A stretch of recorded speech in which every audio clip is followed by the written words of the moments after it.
डलिया के ऊपर से जैसे ही वस्त्र हटाया, ऐसी ऐसी मणियां रत्न आभूषणों से जड़ित, और इतने सुंदर सुंदर उसमें स्वर्ण के आभूषण, मणियां, हीरे जवाहरात सब चमक रहे हैं। अरे काशी के नरेश के पास भी इतनी संपत्ति नहीं होगी जितनी संपत्ति और बहुमूल्य मणियों को देख करके वो बालक गए। पत्नी की तो आंखें खुली रह गई, बोले कि पतिदेव इतनी बड़ी नौकरी करते थे, आज तक नहीं बताया।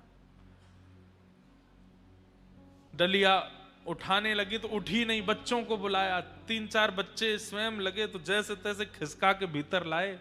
इतनी धन संपत्ति देख करके पत्नी तो बड़ी व्याकुल हो गई। छोटे वाले बालक को भेजा, जाओ पिताजी को ढूंढो, गंगा के तट पर होंगे, उनसे कहो जल्दी हमें लौट करके, माँ ने बढ़िया पकवान बनाए हैं घर में। बालक दौड़ा दौड़ा गया तो वहां पर भागवत जी का पाठ कर रहे थे, अश्रुबिंद गिर रहे हैं। पिताजी जल्दी घर आइए, मैया ने बहुत सुंदर पकवान बनाए हैं आपके लिए, वो प्रतीक्षा कर रही हैं, आप पाएंगे तभी पाएंगे, जल्दी आ जाइए।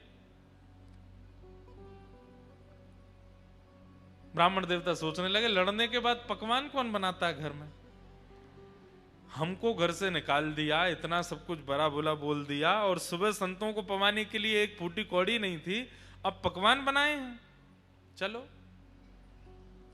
भागवत जी का पाठ पूर्ण करके हृदय से लगा के गए।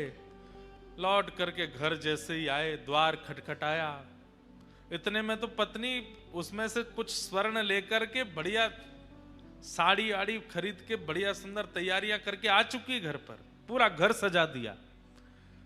जैसे ही द्वार खुला, अपनी पत्नी को इतने सुंदर वेश में देख करके ब्राह्मण देवता, अच्छा गलती से आ गया हूँ, कोई और घर है शायद आगे वाला होगा। पत्नी बोली, अरे यही मैं ही हूं, कहां जा रहे हैं? देवी तुम हो? इतनी गोरी पहले तो नहीं लगी थी, इतना बढ़िया वस्त्र पहले तो नहीं पहना, कहां से आया? बच्चे आए निकल करके, वो भी बढ़िया सुंदर सुंदर धोती कुर्ता पहन के, तो बच्चों को देख के बोले, ये कहां से लाए हो? मैं तो आज इतने वर्ष हो गए, एक एक 2 कुर्ताओं में पूरा जीवन निकाल दिया, कैसे आया भाई, ये कौन करके गया ये सब?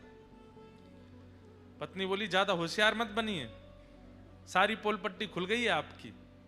बोले क्या पोल पट्टी? बोले आपकी नौकरी वोकरी के बारे में सब पता चल गया हमको। पतिदेव बोले, कौन सी नौकरी, हम कुछ नहीं करते। अच्छा आओ भीतर आओ। भीतर ले जाकर के डलिया रखी थी कमरे में, खोल के दिखाया, देखिए रत्नों की चमकाहट देख करके बोले, देवी कहां से चोरी करके लाई हो? बोले चोरी नहीं करके लाई हूं, आपका मालिक आया था, गूंगा मालिक,